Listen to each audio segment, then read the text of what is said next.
What's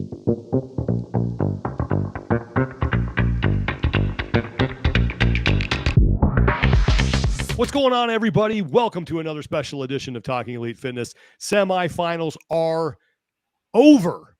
I'm Sean Woodland with Lauren Khalil and Tommy Marquez. That was from where I was sitting. I want to get your opinion too. Tommy, you watched on TV. Lauren, you were on site. That felt like a good weekend for the sport. Oh, way to really save the best for last. I know that Europe was a whole different environment and amazing, but it felt packed in there. It was electric. People had t-shirts, signs. The things that make an event feel like a real sporting event where you're getting behind the players or the athletes. This was it. I even harken back to like when we view like the sport when it was at its peak. There are two things that characterized regionals during that time. It was flashes of brilliance and dominance from the people that we expected to do so at the games to kind of set up that type of storyline moving forward. And then it was the all-out madness of the bubble race in the final spots going to the games. And usually those were on separate weeks. Like we would see Tia in Oceania and Matt in the Central. And then it's funny, we used to always like joke about this. It was like Brandon Domain having to call the Wild Wild West on the last week of semifinals when Cole Sager's just like throwing hand grenades into the competitive leaderboard and somehow finding his way at the games. And we got all of that in one event this weekend, right? We got to see like dominance on Tia's side. We got to see prohibitive favorites on the men's side that like going back and forth and toe to toe and like exchanging blows. And then just that last event, my head was spinning. Like I have to tip my cap to, Boz and Dave for the way they program these events and the way they build. And this is, kind of repeating what we've said in past weeks. But that final event, having the 70 and 100-pound dumbbells is the final movement you have to do for your weekend. And the way that the other two movements play into it, where you could potentially jack your heart rate up, you could jack your grip up, everything else you've done, your weekend builds to these 5 to 10 meters worth of lunging and whether or not you played it right and you can hold on. And it's just fireworks. And that is, to go back to the old, like, the agony of defeat and the thrill of victory type, like old classical sports intros used to get from, what is it, Wide World of Sports. That's what it felt like. Yeah. I mean, there was plenty, excuse me, voice is going, but plenty of drama, really emotional moments. I was a little concerned coming into the weekend about how the event was going to play out, like what the atmosphere was going to be on site. Given what happened, last week in Southern California, I thought there was a lot of energy in the building. Crowd looked really good. Wilson Pack and the crew that runs this event did a really nice job of really trying to filter people into certain areas of the arena to make it look better on TV. They had certain areas roped off, and those were over. They had to let people in because it was overflowed. So that's a good sign. But let's just start looking at leaderboards because we had a lot of drama in the final event. We'll start on the men's side where only 6 points separate first from third. Jeff Adler gets the win. Dallin Pepper called his shot when he said to Roman, "Hey, we got another event with a bike." I love and he ends up winning that whole event, his first win in the competition. Roman's going to finish third. I thought Jason Hopper looked really good this weekend. But Roman, Dallin, and Jeff were in a class all by themselves. They had all had above 500 points, and they had all clinched going into the final event. Sam Cornway looked solid. Really happy for Jack Rosema. He gets in. Saxon Panchik finishes seventh. Austin Hatfield's going to be a lot of fun to watch in Texas. Alexander Caron needed a huge performance in the final event. He gets his best finish of the competition. He finishes third. To hang on to that. Travis Mayer, that was a great story. He went out, finished eighth in that third heat. He did enough to get in. And then Luke Parker with 378. Seth Stovall didn't do enough. Tyler Christoffel, and correct me if I'm wrong, Tommy, but this is the second time in that building that he's had a problem in the final event on a lunge. I remember a couple of years ago, he got no repped, like right at the end. Yeah. And that, I think, wound up costing him a spot too. Yeah, you're spot on, Sean. And there's two themes with the two of the like heartbreaking bubble athletes that we're going to talk about on men's and women's side. But Tyler, you got to feel for him, man. Like he's been right there he qualified, in 2020 through the Open, got to compete that year in the online games. Then he comes back Atlas Games in 2021, misses out by a spot, goes to the last chance qualifier. Last chance qualifier, they take 2. He misses out by 1 spot there. So a double 1 spot bubble situation for him. Mid-Atlantic CrossFit Challenge 2022, the one you're talking about, misses out by 2 spots there on the final event. The lunges come apart. Goes to last chance qualifier, finishes 5th, misses a couple spots there. He's never finished in any of those scenarios more than 3 spots out. Most of those times 2 or 1. Comes back North America East last year, right? I think they took 12 or 11 for men. They might have taken 12 for men. I think that was the heaviest one. Finishes 14th, just a couple spots out of qualifying there.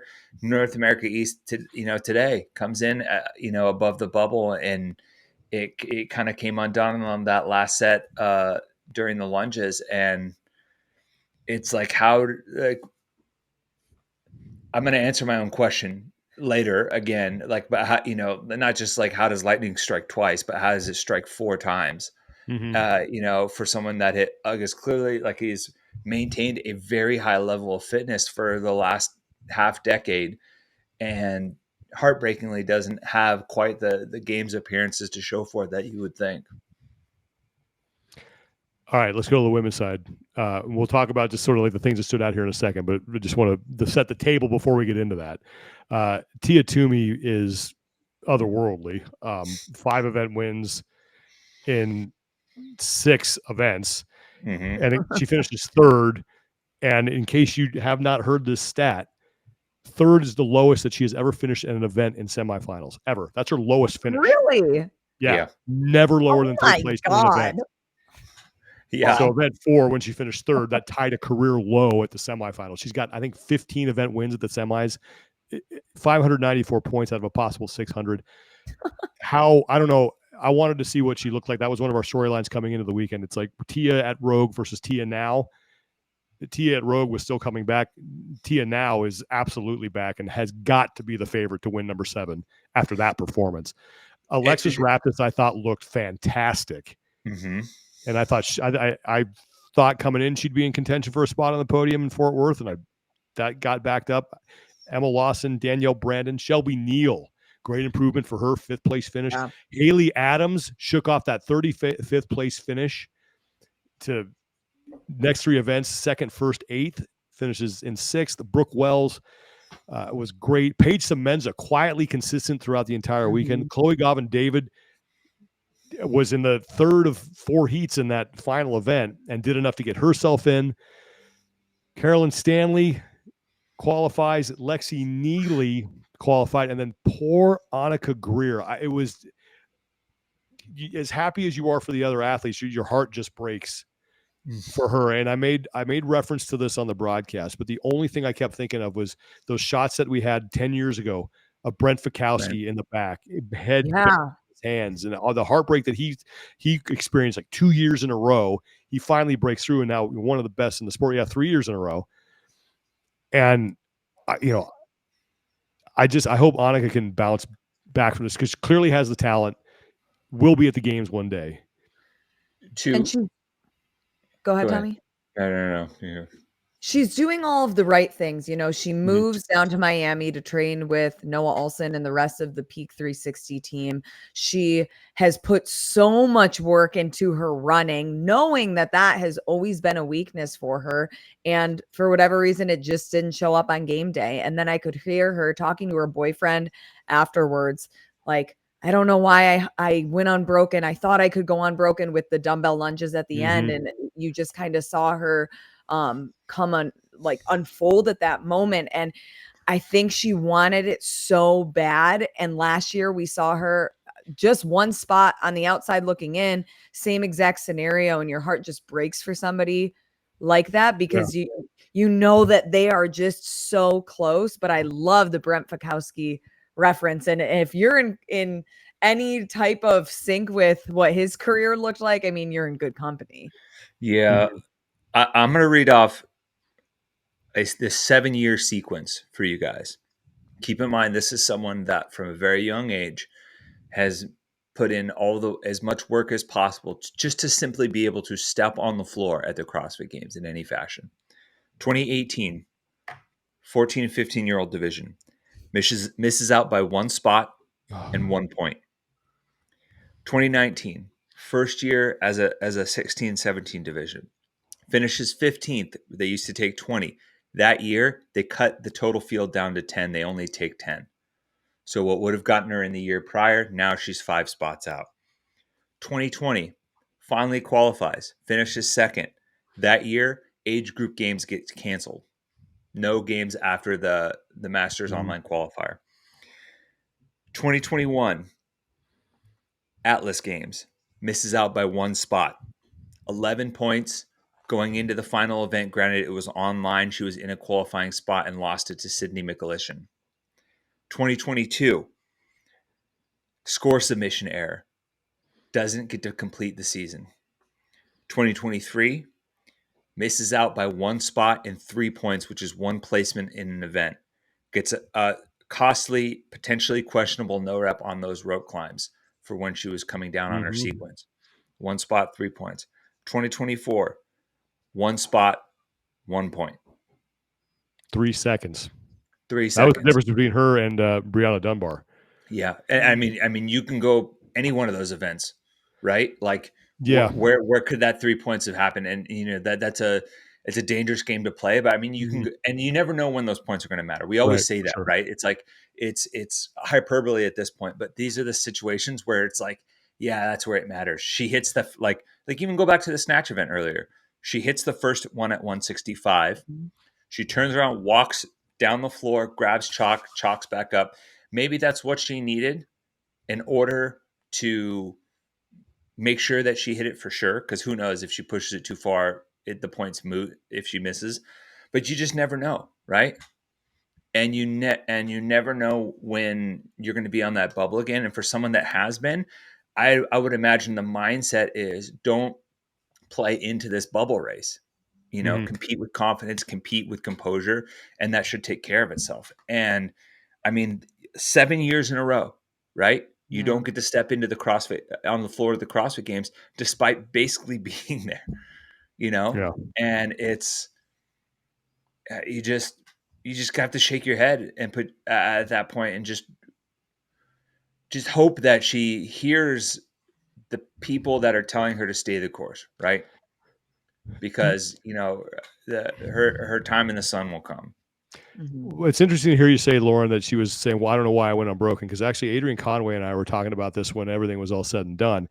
And you look at the difference between Travis Mayer, veteran competitor, who understood where he was and what the situation was in that second to last heat. He put the dumbbells down too. Yeah. At that point, he knows he's got to have a big performance, but having the wherewithal to understand where he is in context to the men that he's competing with for that final spot, he was able to kind of gather himself and not rush the rest of that lunge. Whereas I got the feeling that Annika was going out there to try to just smash the door down. Yeah. And ran into problems there on the lunge, where had she taken a calculated break, you don't need to win this event. You just need to know that time that you got to get close to in order to get in. And if that's maybe the approach that she had taken, as opposed to like, I'm going to leave no doubt here, maybe it's a different outcome. Yeah. That's so tough though, right? Because for sure, I mean, 3 previous times you finished by 1 spot away. Like that's a good point. I wouldn't fault someone from saying like, listen, I'm going to try and leave like no doubt here. And I'm going to try and like kick this door in. Like, I don't want to leave it up to anything. And then sometimes that, when you swing for the fences, sometimes you strike out. Right. Yeah, because I can't remember who it was. She was in a tie-dyed sports bra, but she went unbroken on the ring muscle ups, I think in the heat before that. and was the first down onto the lunges. And then she was the last athlete to finish in her heat, just totally crumbled. But you wonder those questions. You take the risk, you go for it, you swing for the fences, you hope that it pays off, but sometimes it just doesn't. You guys ever see Tin Cup? Yeah, exactly. It's like Don Johnson, who's like the antagonist in the movie, the Shooter McGavin, if you will. Just says to Kevin Costner, should have laid up, and like that's boring. Like Kevin Costner like goes down in flames because he's trying to make the big shot, and Don Johnson's like, I'm going to take par all the way and win the thing. And at some point you need to say, hey, maybe the whole par is going to get me there.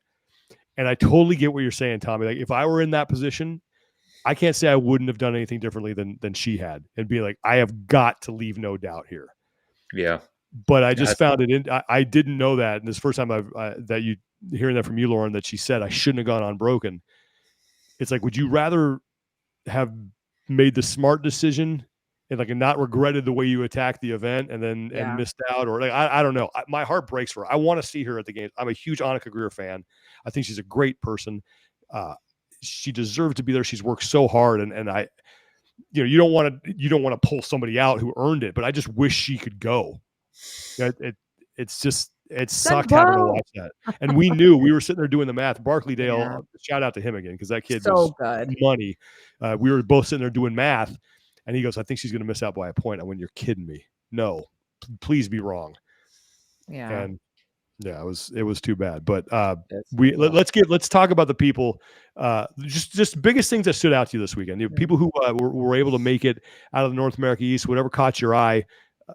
And whoever wants to start can start here. I guess I mentioned Austin Hatfield yesterday with Tommy. Love seeing him make it. Ran into his cheering section, said congratulations. They were all pretty excited. And also in Jack Rosema too. Like that guy, that's a good human being, a guy who's been a fixture at semifinals, never been able to punch through, and now he's going. So I like to see those two guys get their first shot of the games. That was the one thing early on that popped into my head.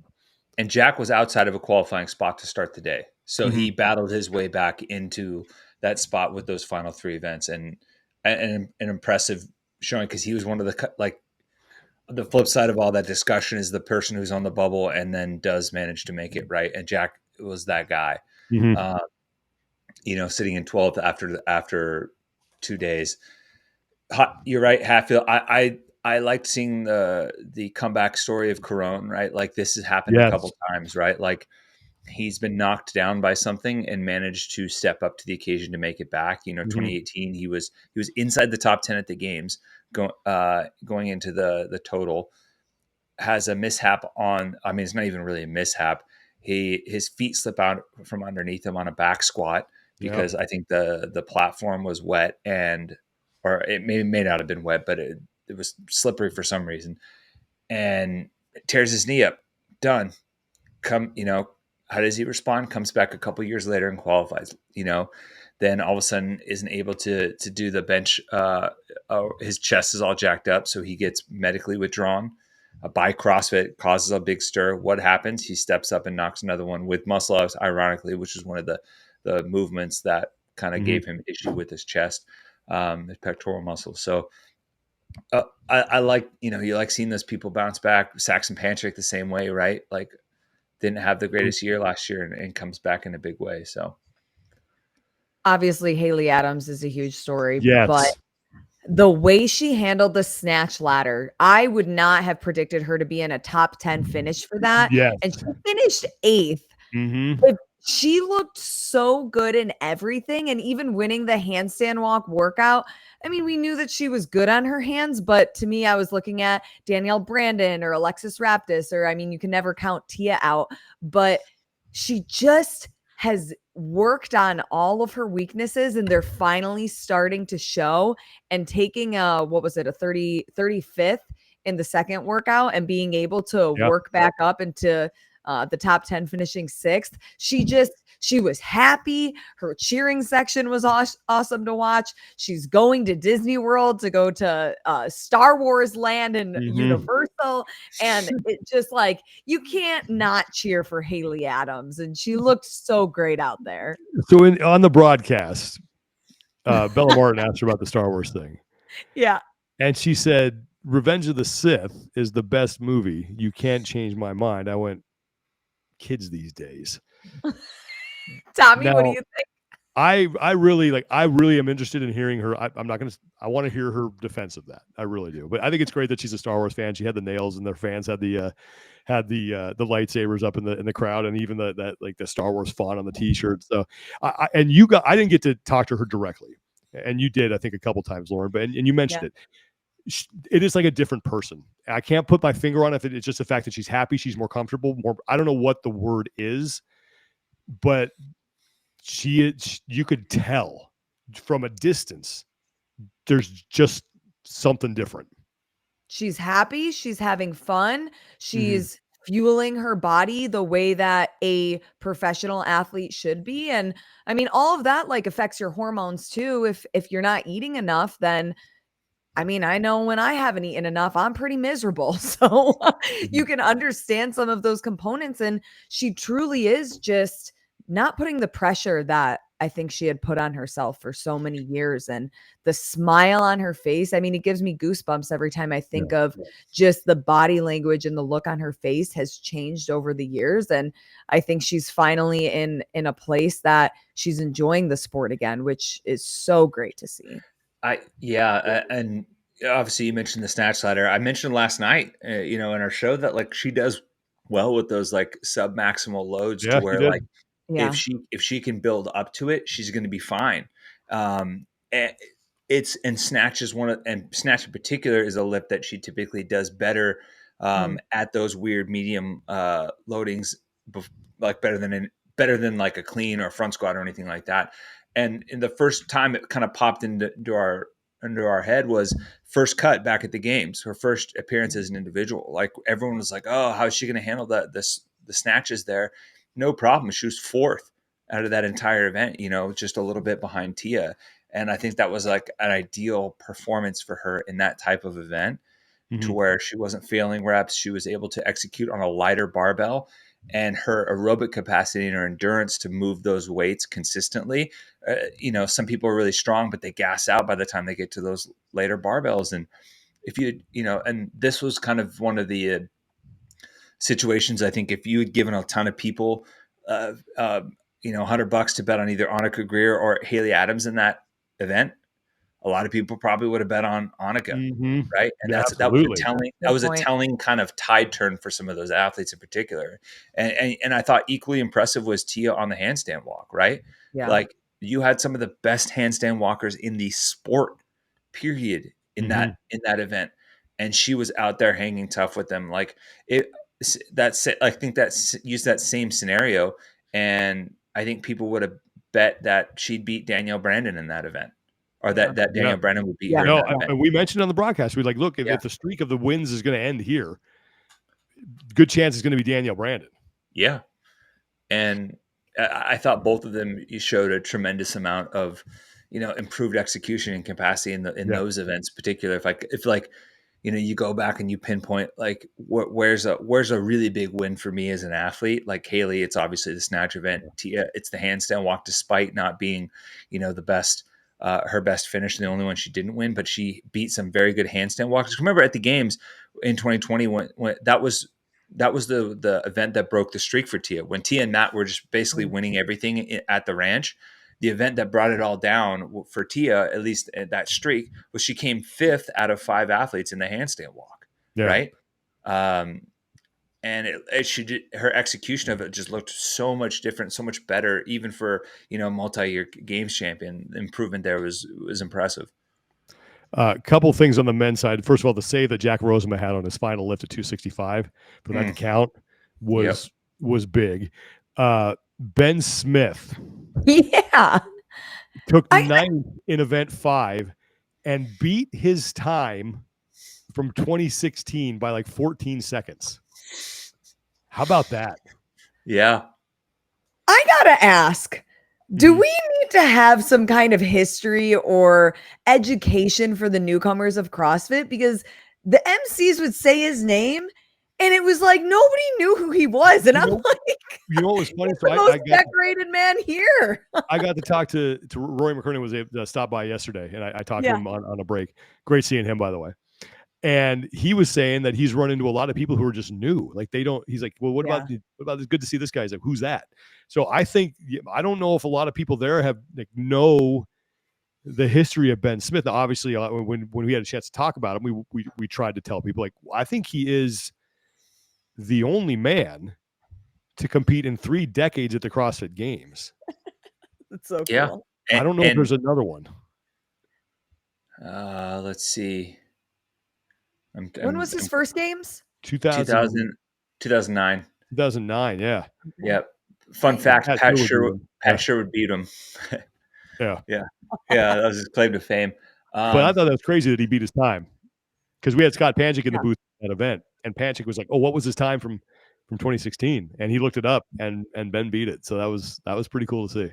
That's I'm awesome. trying to think off the top of my head if anyone has still. I think he's the only one. I know, obviously Annie did, but for the men, I can't think of. Yeah, I think there's only 2 people. As individuals, for sure. Yeah. That's nuts. I mean, it's crazy because he's also only 34. He's not even a master athlete yet. Yeah. And he's been competing. He's just been around for so long. You'd think he was older. This is his 16th season competing, which is nuts.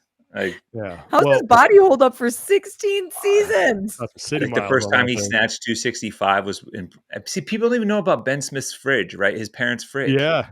Right? Because he used to lift in his, he would post videos of him lifting in his parents' garage, and there was the fridge right there. And man, you gotta learn these kids. That was it was just fun to see that. It was one of our light coverage heats, but I don't think I was able to make a reference to it, but yeah, he did beat his time from 2016, which I thought was fantastic. But one other thing that I wanted to talk about before we go, because we're going to have a lot of time to unpack this. We'll talk about kind of like biggest questions now heading into the games coming up later this week as we sit back and take stock of everything that happened. But one of the things that I said I was interested in watching coming in is would the top 3 in the East, do they have the potential to be the top 3 at the games? And I do think that they, Emma Lawson and Alexis Raptis will be in the mix for a spot on the podium. Now, I don't know if they're going to be able to supplant Laura Horvath there, but they will be. This women's field was absolutely loaded, and the 2 of them, Raptis especially, like I said to someone, she's here to F what up, and I'm glad that she proved me right. It's going to be fun to watch at the games, because you're looking at the heir apparents right now. Can I state a retraction? Do you guys know what I'm about to say? No. I don't think this is the year that Laura beats Tia. I don't think there's any way anybody beats Tia. She is just on a different planet. I do not want to discount or discredit how fit Laura is, but seeing Tia in person this weekend, I know that a lot of it comes down to programming, and who knows what it's going to look like with the 2 of them in lanes next to each other. But Tia did too many things that made, if I was going to Vegas, how can you not? Yeah. It's hard to bet against Tia. It's going to be a hell of a battle. I cannot wait to watch it. And I do think Laura's going to be in the mix. She absolutely will be. But how do you not look at what just happened and not bet the house on Tia Toomey? Yeah. I mean, she was up against some of the best in the world, and it wasn't even close at times. It wasn't even close. She never looked pressed. I mean, part of that is just how good she is, now calm, collected she is. Like, even in like event 5, right, where she finishes, 5 minutes, and it's there are other women that have had faster times. The entire time she was just like, I'm not going to press this. I'm winning this event, this 5-minute event, by 30 seconds. I'm not going to miss a lift. I'm just going to continue to dominate here. Like, even the final event that she won, that Alexis Raptis was on her tail, it looked like she wasn't pressured by that. Didn't care. Yeah. I mean, it's like, I think Pat Sherwood said this one time about Rich Froning, and I think it was like he said that with Rich it was, I'm out here, and you guys are working out with me. I'm not working out with you, and I think that absolutely applies to Tia Toomey. It's like, you're working out with me. I'm not working out with you. There's a difference. And I never forget when Pat said that. I was like, yeah, that's a really good way to look at it. Yeah, it almost feels like she's training and they're competing. Ooh. Right? Yeah. It's scary, man. Like for her, she's like, I'm gonna get out here, get a couple swings out, and She said to me on day one when I was talking to her about, half of the events being on the final day, and she was like, yeah, but it's really not that bad. I do more volume in normal training than what day 3 has. Like, that's saying something. Yeah. I haven't mentioned her name yet, but Chloe deserves a ton of credit for making that charge. Mm-hmm. Three best finishes of the weekend, all on day 3. Yeah. To move up, and she wasn't in the final heat for that final event, right? So she had to kind of sit around and watch, and you could see her like, if she's been at the games as a team mm-hmm. member. She qualified as an individual back in 2018, so it's been a while since we've seen her at the games as an indie, but yeah, good to see her back. Kind of a cool, I think a little bit of an underdog story. I didn't really hear much people talking about her at all. Mm-hmm. So, and all credit to her for that. And shout out to Paige Semenza too. Super consistent the whole weekend. Yeah.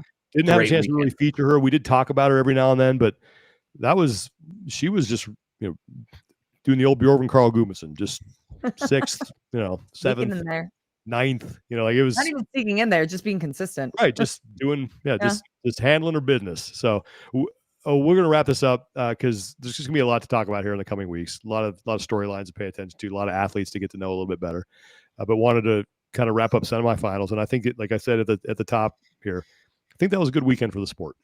Mm-hmm. And I think a city like Knoxville, perfect place to have a semifinal here in North America. Fans showed up. I was able to interact a little bit with them. They all seemed super happy that it was there. We're having a great time. Wilson Pack and the crew put on a great event. And thanks to all the people who stepped up, either volunteered at semifinals, the organizations that put their hands up to have these events. Thank you for doing that, because without you, obviously, we have nothing to talk about. Fans have nothing to watch. So next stop, Fort Worth, Texas. Oof. Games coming up next. It's like right around the corner now. It'll be here before you know it. Yeah, where did the season go? I know, right? We don't have last chance qualifier anymore. Yeah, I kind of wish we did, to be honest with you, because I think there's some people that I would like to see. To see in there, Colton Mertens and Annika, of course. But yeah, I always wanted for them to be as a warm up broadcast for the games, right? Because it's no secret, right? Like that we don't get in general for broadcast, they don't get a ton of reps, mm-hmm. For announcers, play-by-play, sideline, everything, right? Like in this sport in general, because we just don't have a lot of live competition. But if we did the last chance qualifier the weekend prior to the games at the location as they're setting up, right? Mm. So that could be cool.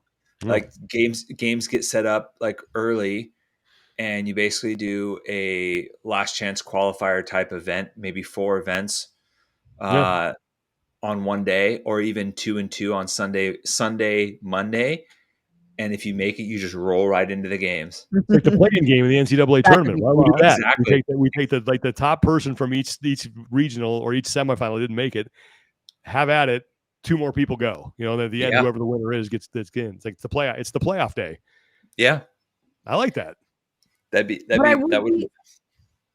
I would be surprised if Colton and Annika are not on the demo team unless they deny being on the demo team. Yeah, they deserve to be there for sure. Yeah.